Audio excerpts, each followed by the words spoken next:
आज हम डिस्कस करेंगे क्लास 8 साइंस का चैप्टर नंबर 7 जिसका नाम है पार्टिकुलेट नेचर ऑफ मैटर। यह चैप्टर एनसीईआरटी के नए सिलेबस के हिसाब से डिज़ाइन किया गया है और इसका कंटेंट एनसीईआरटी की नई book curiosity A text book of science के चैप्टर नंबर 7 से लिया गया है। इस चैप्टर में हम ये जानेंगे कि मैटर बहुत ही छोटे छोटे यानी कि टाइनी पार्टिकल से मिलकर बनता है जिसे हम कॉन्स्टिट्यूएंट पार्टिकल्स कहते हैं। सभी कॉन्स्टिट्यूएंट पार्टिकल्स का कुछ मास होता है और वह कुछ स्पेस ऑक्यूपाई करते हैं। हम इंटर पार्टिकल स्पेसेस और inter particle forces of attraction के बारे में डिस्कशन करेंगे। हम यह समझने की कोशिश करेंगे कि ये कॉन्स्टिट्यूएंट पार्टिकल्स सॉलिड्स, लिक्विड्स और गैसेस में किस तरह से अरेंज्ड होते हैं और किस तरह का मोशन परफॉर्म करते हैं। हम यह जानने की कोशिश करेंगे कि हीट किस तरह से कॉन्स्टिट्यूएंट पार्टिकल्स के मोशन को इन्फ्लुएंस करता है और किसी सब्सटेंस के स्टेट को चेंज करता है।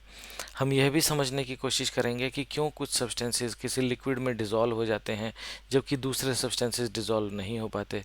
हम मेल्टिंग पॉइंट और बॉइलिंग पॉइंट के बारे में बात करेंगे और सॉलिड्स, लिक्विड्स और गैसेस की कंप्रेसिबिलिटी के बारे में भी डिस्कशन करेंगे।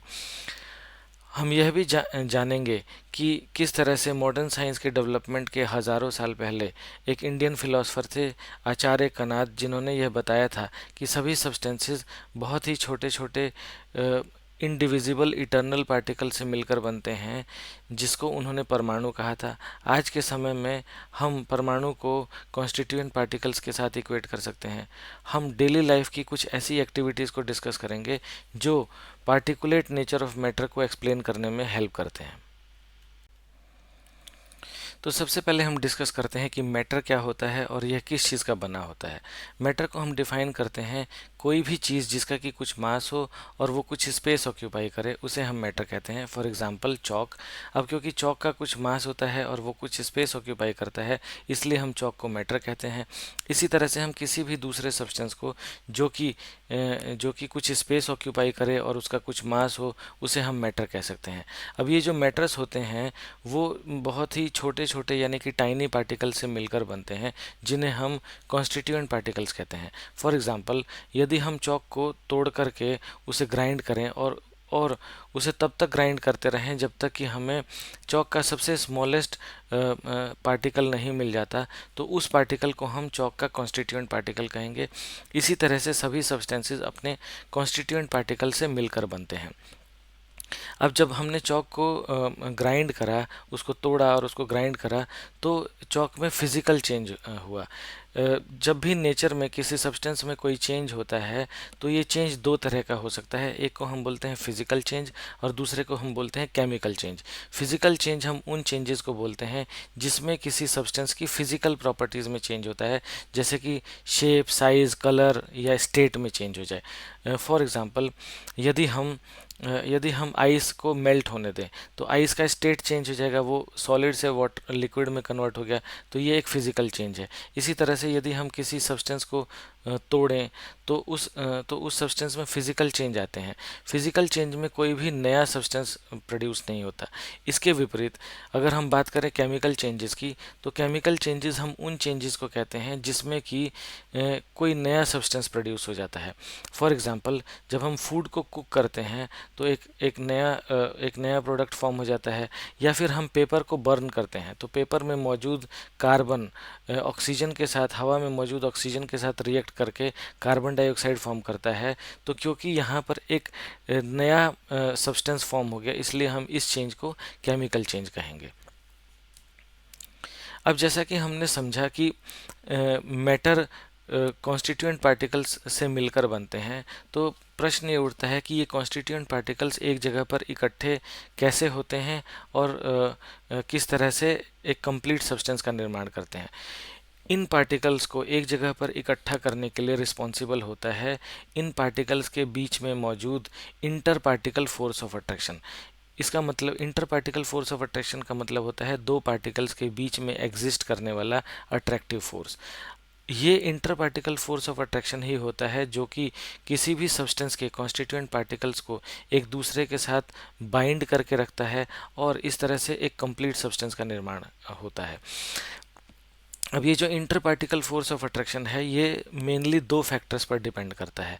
पहला फैक्टर होता है nature of substance, nature of matter. For example, यदि हम एक आयरन का पीस लें और दूसरी तरफ हम एक शुगर का क्रिस्टल लें, तो हम ये देखेंगे कि आयरन के पीस को ब्रेक करना डिफ़िकल्ट है। इसके विपरीत शुगर के पीस को ब्रेक करना बहुत इजी होता है। इसका रीज़न ये है कि आयरन के अंदर मौजूद कॉन्स्टिट्यूएंट पार्टिकल्स के बीच में interparticle force of attraction बहुत ज़्यादा स्ट्रांग होती है, जिसकी वजह से उसे तोड़ना डिफ़िकल्ट होता है। इसके विपरीत शुगर के अंदर मौजूद कॉन्स्टिट्यूएंट पार्टिकल्स के बीच में interparticle force of attraction कम होती है, जिसकी वजह से शुगर को तोड़ना आसान होता है। इसके अलावा जो दूसरा factor inter particular force of attraction को इन्फ्लुएंस करता है, वो है इन कॉन्स्टिट्यूएंट पार्टिकल्स के बीच में मौजूद डिस्टेंस। यदि कॉन्स्टिट्यूएंट पार्टिकल्स के बीच में ज़्यादा डिस्टेंस होगा तो उनके बीच में interparticle force of attraction कम होगी, और यदि इन कॉन्स्टिट्यूएंट पार्टिकल्स के बीच में डिस्टेंस कम होगा तो inter particle force of attraction ज़्यादा होगी। किसी भी सब्सटेंस के स्टेट को यानी कि कोई सब्सटेंस सॉलिड होगा या लिक्विड होगा या गैस होगा, यह इस बात पर डिपेंड करता है कि उसके पार्टिकल्स के बीच में कितना inter particle force of attraction है। सिंपल शब्दों में हम ये कह सकते हैं कि सॉलिड्स के अंदर inter particle force of attraction बहुत ज़्यादा होती है, लिक्विड्स के अंदर inter particle force of attraction solid के कंपैरिजन में कम होती है, और गैसेस के अंदर inter particle force of attraction negligible होती है। अब जैसा कि हमने अभी पढ़ा कि किसी भी सब्सटेंस के स्टेट को डिटरमिन करता है उस सब्सटेंस के कॉन्स्टिट्यूएंट पार्टिकल्स के बीच में एग्जिस्ट करने वाला inter particle force of attraction. तो इसीलिए सब्सटेंस सॉलिड होगा, लिक्विड होगा या गैस होगा, यह निर्धारित होता है inter particle force of attraction की वजह से।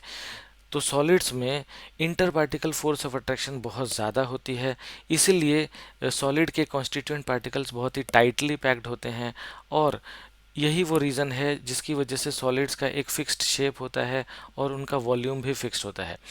सॉलिड्स के अंदर मौजूद इंटर पार्टिकल सॉलिड्स के अंदर मौजूद जो कॉन्स्टिट्यूएंट पार्टिकल्स हैं वो फ्रीली मूव नहीं कर सकते, वो सिर्फ अपनी जगह पर रहते हुए वाइब्रेट कर सकते हैं या ऑसिलेट कर सकते हैं।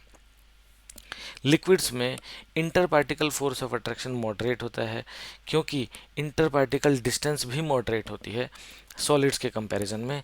इसलिए लिक्विड के अंदर मौजूद कॉन्स्टिट्यूएंट पार्टिकल्स लूजली पैक्ड होते हैं, और यही वो रीज़न है कि लिक्विड्स का कोई फिक्स्ड शेप नहीं होता, लेकिन उनका वॉल्यूम फिक्स्ड होता है। लिक्विड्स को हम जिस भी कंटेनर में रखते हैं वो उसका शेप ले लेते हैं, तो यहाँ पर लिक्विड्स का शेप फिक्स्ड नहीं है, लेकिन इनका वॉल्यूम फिक्स्ड होता है। लिक्विड्स के अंदर मौजूद कॉन्स्टिट्यूएंट पार्टिकल्स फ्रीली मूव तो कर सकते हैं, लेकिन एक लिमिटेड स्पेस के अंदर ही। इसके विपरीत गैसेस में कॉन्स्टिट्यूएंट पार्टिकल्स एक दूसरे से काफ़ी दूर अलाइन रहते हैं, जिसकी वजह से उनके बीच में interparticle force of attraction negligible होता है, और यही वो रीज़न है कि गैसेस का कोई फिक्स्ड शेप भी नहीं होता और कोई फिक्स्ड वॉल्यूम भी नहीं होता। गैसेस को हम जिस भी कंटेनर में रखते हैं वो उस कंटेनर का शेप ले लेते हैं और उस कंटेनर के एंटायर वॉल्यूम को ऑक्यूपाई कर लेते हैं। अब हम बात करते हैं कंप्रेसिबिलिटी ऑफ मैटर के बारे में। तो जैसा कि हमने अभी डिस्कस किया कि सॉलिड्स में कॉन्स्टिट्यूएंट पार्टिकल्स टाइटली पैक्ड होते हैं और इंटर पार्टिकल स्पेस बहुत कम होता है, इसलिए सॉलिड्स को कंप्रेस नहीं किया जा सकता। इसके विपरीत लिक्विड्स में इंटर पार्टिकल डिस्टेंस सॉलिड्स के कंपैरिजन में थोड़ा ज़्यादा होता है, जिसकी वजह से लिक्विड्स को स्लाइटली कंप्रेस किया जा सकता है, पर यह कंप्रेशन भी बहुत नेग्लिजिबल होती है। गैसेस में इंटर पार्टिकल डिस्टेंस काफ़ी ज़्यादा होता है, जिसकी वजह से गैसेस को ईजिली कंप्रेस किया जा सकता है, और इसलिए हम कहते हैं कि गैसेस आर हाईली कंप्रेसिबल। अब हम डिस्कस करते हैं कि मेल्टिंग पॉइंट क्या होता है। यदि हम किसी सॉलिड को कंटिन्यूसली हीट करें तो उससे उसका टेम्परेचर इंक्रीज़ होगा, और टेम्परेचर की एक पर्टिकुलर वैल्यू पर वो सॉलिड लिक्विड में कन्वर्ट हो जाएगा। तो टेम्परेचर की उस मिनिमम वैल्यू को जहाँ पर एक सॉलिड अपने लिक्विड स्टेट में कन्वर्ट हो जाता है, उसे हम उस सॉलिड का मेल्टिंग पॉइंट कहते हैं। जब हम किसी सॉलिड का मेल्टिंग पॉइंट मेजर करते हैं तो ये इंश्योर करते हैं कि एटमॉस्फेरिक प्रेशर 1 atm के बराबर होनी चाहिए। यह देखा गया है कि 1 एटमॉस्फेरिक प्रेशर पर और 0 डिग्री सेल्सियस टेम्परेचर पर आइस मेल्ट होकर के वाटर में कन्वर्ट हो जाती है। इसीलिए हम 0 डिग्री सेल्सियस टेम्परेचर को आइस का मेल्टिंग पॉइंट कहते हैं। इसी तरह से यूरिया 1 एटमॉस्फेरिक प्रेशर पर और 133 डिग्री सेल्सियस टेम्परेचर पर लिक्विड में कन्वर्ट हो जाता है। इसलिए हम 133 डिग्री सेल्सियस को यूरिया का मेल्टिंग पॉइंट कहते हैं। इसी तरह से 1 एटमॉस्फेरिक प्रेशर पर और 1538 डिग्री सेल्सियस टेम्परेचर पर आयरन मेल्ट होकर के लिक्विड में कन्वर्ट हो जाता है। इसलिए हम 1538 डिग्री सेल्सियस को आयरन का मेल्टिंग पॉइंट कहते हैं। अब हम बात करते हैं बॉइलिंग पॉइंट की। यदि हम किसी लिक्विड को कंटिन्यूसली हीट करें तो उसका टेम्परेचर इंक्रीज होने लगेगा और टेम्परेचर की एक पर्टिकुलर वैल्यू पर वो लिक्विड वेपर्स में या अपने गैशियस स्टेट में कन्वर्ट हो जाएगा। तो टेम्परेचर की उस मिनिमम वैल्यू को जहाँ पर एक लिक्विड अपने गैशियस स्टेट में कन्वर्ट हो जाता है, उसे हम उस लिक्विड का बॉइलिंग पॉइंट कहते हैं। जब हम किसी लिक्विड का बॉइलिंग पॉइंट मेजर करते हैं तो ये इंश्योर करते हैं कि एटमॉस्फेरिक प्रेशर 1 ATM के बराबर हो। यह देखा गया है कि वाटर 1 एटमॉस्फेरिक प्रेशर पर और 100 डिग्री सेल्सियस टेम्परेचर पर बॉईल होकर के वाटर वेपर्स में कन्वर्ट हो जाता है। इसलिए हम 100 डिग्री सेल्सियस टेम्परेचर को वाटर का बॉइलिंग पॉइंट कहते हैं। अब किसी लिक्विड को वेपर्स में कन्वर्ट करने के लिए यह ज़रूरी नहीं है कि हम उसे उसके बॉइलिंग पॉइंट तक हीट करें। यह देखा गया है कि कोई भी लिक्विड किसी भी टेम्परेचर पर अपने वेपर्स में कन्वर्ट होता रहता है। इस प्रोसेस को हम इवेपोरेशन कहते हैं। इवेपोरेशन एक स्लो प्रोसेस होती है जिसमें कि लिक्विड के सरफेस पर मौजूद पार्टिकल्स अपने वेपर स्टेट में कन्वर्ट होते रहते हैं किसी भी टेम्परेचर पर।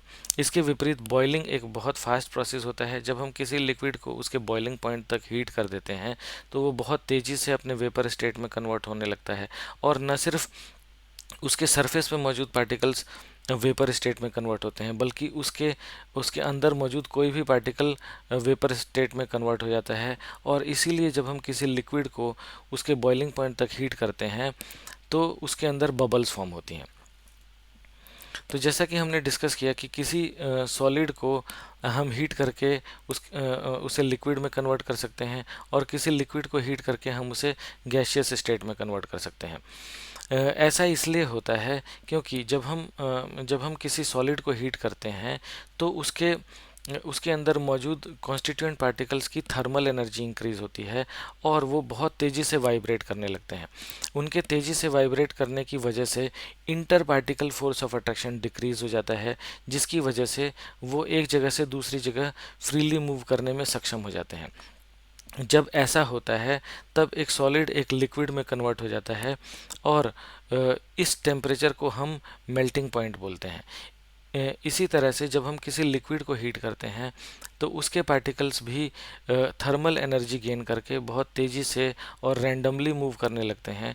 धीरे धीरे जब हम उसको कंटिन्यूसली हीट करते जाते हैं तो तो उसके अंदर मौजूद कॉन्स्टिट्यूएंट पार्टिकल्स की थर्मल एनर्जी इतनी ज़्यादा इंक्रीज हो जाती है कि वो inter particle force of attraction को तोड़ करके रैंडमली कहीं भी मूव करने में सक्षम हो जाते हैं। ऐसी अवस्था में एक लिक्विड एक गैस में कन्वर्ट हो जाती है और जिस टेम्परेचर पर यह होता है उसे हम उस लिक्विड का बॉइलिंग पॉइंट कहते हैं। अब हम इंटर पार्टिकल स्पेस के बारे में बात करेंगे और यह भी समझने की कोशिश करेंगे कि क्यों कुछ सब्सटेंसेस किसी लिक्विड में, लेट अस से वाटर में डिज़ोल्व हो जाते हैं और कुछ सब्सटेंसेस डिज़ोल्व नहीं हो पाते। फॉर एग्जांपल, जब हम शुगर को वाटर में डिज़ोल्व करते हैं तो सबसे पहले क्या होता है कि वाटर के पार्टिकल्स शुगर के क्रिस्टल में से शुगर के कॉन्स्टिट्यूएंट पार्टिकल्स को पुल आउट करते हैं और क्योंकि वाटर के पार्टिकल्स कंटिन्यूस मोशन में होते हैं तो ये कंटिन्यूसली मूव करते हुए वाटर के पार्टिकल्स शुगर के पुल्ड आउट कॉन्स्टिट्यूएंट पार्टिकल से बार बार टकराते रहते हैं और इनके टकराने की वजह से धीरे धीरे शुगर के कॉन्स्टिट्यूएंट पार्टिकल्स पूरी लिक्विड में यूनिफॉर्मली डिस्ट्रीब्यूट हो जाते हैं। इसीलिए यदि हम किसी शुगर सॉल्यूशन के किसी भी पार्ट से एक चम्मच सॉल्यूशन को निकाल करके टेस्ट करें तो ये पाएंगे कि सब जगह पर स्वीटनेस यूनिफॉर्मली डिस्ट्रीब्यूटेड है।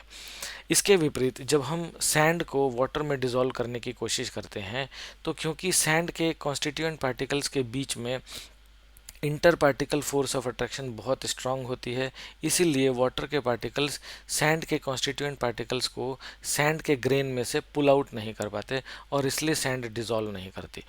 तो हम सिंपल शब्दों में यह कह सकते हैं कि कोई सब्सटेंस किसी लिक्विड में डिज़ोल्व होगा या नहीं होगा, यह इस बात पर डिपेंड करती है कि उस सब्सटेंस के कॉन्स्टिट्यूएंट पार्टिकल्स के बीच में interparticle force of attraction कितनी स्ट्रांग है। यदि interparticle force of attraction बहुत ज़्यादा स्ट्रांग होगी तो वो सॉलिड उस लिक्विड में डिज़ोल्व नहीं होगा, और यदि interparticle force of attraction कम होगी तो सॉलिड लिक्विड में डिज़ोल्व हो जाएगा। अब जब हम शुगर को वाटर में डिज़ोल्व करते हैं, लेट अस से कि हमारे पास 100 सेंटीमीटर क्यूब वाटर है और उसमें हमने 5 सेंटीमीटर क्यूब शुगर ऐड कर दिया, तो यह देखा गया है कि जो सॉल्यूशन हमारा फॉर्म होता है उसका volume 5 centimetre cube plus 100 centimetre cube यानी कि 105 सेंटीमीटर क्यूब इसके बराबर नहीं होता, बल्कि जो सॉल्यूशन का वॉल्यूम है वो 105 सेंटीमीटर क्यूब से कुछ कम होता है। ऐसा इसलिए होता है क्योंकि शुगर के कुछ कॉन्स्टिट्यूएंट पार्टिकल्स वाटर पार्टिकल्स के बीच में मौजूद इंटर पार्टिकल स्पेस के अंदर चले जाते हैं, या यूं कहें कि वो इस स्पेस को ऑक्यूपाई कर लेते हैं।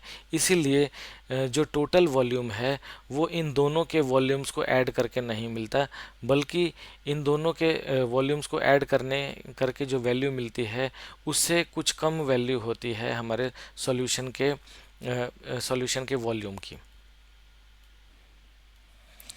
अब हम कुछ एग्जाम्पल्स के थ्रू ये जानेंगे कि लिक्विड्स और गैसेस में मौजूद कॉन्स्टिट्यूएंट पार्टिकल्स कंटिन्यूस मोशन में रहते हैं। यदि हम एक ग्लास ऑफ वाटर में पोटेशियम परमैंगनेट के कुछ क्रिस्टल्स डाल दें तो इनिशियली तो पिंक कलर की कुछ स्ट्रीक्स फॉर्म होंगी, लेकिन यदि हम इस मिक्सचर को ऐसे ही छोड़ दें तो थोड़े समय में हम देखेंगे कि यह pink colour through out the liquid uniformly distribute हो गया। ऐसा इसलिए होता है क्योंकि ग्लास में मौजूद वाटर के अंदर कॉन्स्टिट्यूएंट पार्टिकल्स कंटिन्यूस मोशन में होते हैं और ये पोटेशियम परमैंगनेट के कॉन्स्टिट्यूएंट पार्टिकल से टकरा करके उसको सब जगह पर यूनिफॉर्मली डिस्ट्रीब्यूट कर देते हैं। इसी तरह से जब हम किसी इंसेंस स्टिक को रूम के कॉर्नर में जलाते हैं तो इनिशियली तो उस इंसेंस स्टिक की फ्रेगरेंस रूम के उसी कॉर्नर में एक्सपीरियंस होती है, लेकिन धीरे धीरे कुछ समय के बाद उस इंसेंस स्टिक के फ्रेगरेंस को हम रूम में सब जगह पर फील कर सकते हैं। ऐसा इसलिए होता है क्योंकि रूम के अंदर मौजूद एयर के पार्टिकल्स जो कि कंटिन्यूस मोशन में होते हैं वो फ्रेगरेंस के पार्टिकल से टकरा करके उसको रूम में सब जगह पर यूनिफॉर्मली डिस्ट्रीब्यूट कर देते हैं, और इसीलिए कुछ समय के बाद हम उस फ्रेगरेंस को रूम के किसी दूसरे कॉर्नर से भी एक्सपीरियंस कर सकते हैं। जब हम किसी सब्सटेंस को हीट करते हैं तो उसके अंदर मौजूद कॉन्स्टिट्यूएंट पार्टिकल्स बहुत तेज़ी से मूव करने लगते हैं और उन पार्टिकल्स के बीच मौजूद inter particle force of attraction reduce हो जाती है। इसको हम एक एग्जांपल्स के थ्रू भी समझ सकते हैं। यदि हम एक एक ग्लास ऑफ हॉट वाटर में पोटेशियम परमैंगनेट के कुछ क्रिस्टल्स डालें और दूसरी तरफ हम एक glass of ice cold water में पोटेशियम परमैंगनेट के कुछ क्रिस्टल्स डालें तो हम ये देखेंगे कि हॉट वाटर में पोटेशियम परमैंगनेट बहुत तेज़ी से डिज़ोल्व हो गया और सब जगह पर यूनिफॉर्मली डिस्ट्रीब्यूट हो गया। इसके विपरीत आइस कोल्ड वाटर में पोटेशियम परमैंगनेट बहुत धीरे धीरे डिज़ोल्व होगा और यूनिफॉर्मली डिस्ट्रीब्यूट होगा। ऐसा इसलिए होता है क्योंकि हॉट वाटर के अंदर मौजूद वाटर के कॉन्स्टिट्यूएंट पार्टिकल्स बहुत तेज़ी से मूव कर रहे होते हैं और वो पोटेशियम परमैंगनेट के पार्टिकल से टकरा करके उसको यूनिफॉर्मली डिस्ट्रीब्यूट कर देते हैं बहुत तेज़ी से। इसके विपरीत आइस कोल्ड वाटर में वाटर के पार्टिकल्स धीरे धीरे मूव करते हैं और इसीलिए वो पोटेशियम परमैंगनेट को धीरे धीरे ही यूनिफॉर्मली डिस्ट्रीब्यूट कर पाते हैं। हमने जैसा कि पहले भी पढ़ा था कि हीट ही वो फैक्टर होता है जो कि किसी सब्सटेंस को उसके स्टेट को चेंज करने में उसकी हेल्प करता है, यानी कि हीट के द्वारा हम किसी सब्सटेंस को उसके सॉलिड स्टेट से लिक्विड स्टेट में चेंज कर सकते हैं और लिक्विड स्टेट से गैसियस स्टेट में चेंज कर सकते हैं। अब हम डिस्कस करते हैं आचार्य कनाद के कंट्रीब्यूशन के बारे में। आचार्य कनाद एक इंडियन फिलोसोफर थे जिन्होंने मॉडर्न साइंस के डेवलपमेंट के हज़ारों साल पहले यह बताया था कि सभी सब्सटेंसेस बहुत ही छोटे छोटे इनडिविजिबल इटर्नल पार्टिकल से मिलकर बनते हैं, जिसको उन्होंने परमाणु का नाम दिया था। आज के समय में हम परमाणु को कॉन्स्टिट्यूएंट पार्टिकल्स के साथ इक्वेट कर सकते हैं। हालांकि मॉडर्न साइंस ने यह भी डिस्कवर किया है कि ये कॉन्स्टिट्यूएंट पार्टिकल्स भी सब पार्टिकल्स से मिलकर बनते हैं। इन सब पार्टिकल्स के बारे में हम हायर क्लासेस में पढ़ेंगे। अब हम रियल लाइफ के कुछ एग्जाम्पल्स को डिस्कस करेंगे जो पार्टिकुलेट नेचर ऑफ मैटर को एक्सप्लेन करते हैं। फॉर एग्जांपल, जब हम परफ्यूम स्प्रे करते हैं तो ये देखते हैं कि थोड़े समय में परफ्यूम की स्मेल पूरे रूम में फैल जाती है। इसका रीज़न ये होता है कि हवा में मौजूद गैस के पार्टिकल्स कंटिन्यूस मोशन में होते हैं और ये परफ्यूम के पार्टिकल से टकरा टकरा करके उसको रूम में सब जगह पर स्प्रेड कर देते हैं। इसी तरह से जब हम किसी कपड़े पर गिरे हुए ऑयल को सोप से क्लीन करते हैं तो सोप के पार्टिकल्स ऑयल के पार्टिकल्स को सराउंड कर लेते हैं और सोप के पार्टिकल का एक एंड ऑयल के साथ स्टिक हो जाता है और दूसरा एंड वाटर के साथ स्टिक हो जाता है। और फिर जब हम कपड़े को वाटर में रिंस करते हैं तो वाटर के साथ ऑयल भी कपड़े से निकल जाता है और कपड़ा क्लीन हो जाता है। इसी तरह से हम एयर को कंप्रेस करके रख सकते हैं क्योंकि एयर के पार्टिकल्स के बीच में इंटर पार्टिकल स्पेस बहुत ज़्यादा होती है। इन सभी एग्जाम्पल से यह क्लियर होता है कि कोई भी मैटर पार्टिकल्स से मिलकर के बनता है और इन पार्टिकल्स को हम कॉन्स्टिट्यूएंट पार्टिकल्स कहते हैं। तो इस चैप्टर में हमने पढ़ा कि मैटर टाइनी पार्टिकल से मिलकर बनता है जिसे हम कॉन्स्टिट्यूएंट पार्टिकल्स कहते हैं। हमने इंटर पार्टिकल स्पेस और inter particle force of attraction को डिस्कस किया। हमने ये जाना कि कॉन्स्टिट्यूएंट पार्टिकल्स की अरेंजमेंट और उनके बीच मौजूद inter particle force of attraction किसी मैटर के स्टेट को डिटरमिन करती है। हमने यह जाना कि हीट किस तरह से किसी सब्सटेंस के अंदर मौजूद कॉन्स्टिट्यूएंट पार्टिकल्स की मूवमेंट को अफेक्ट करती है और किसी सब्सटेंस के स्टेट को चेंज करती है। Thank you very much.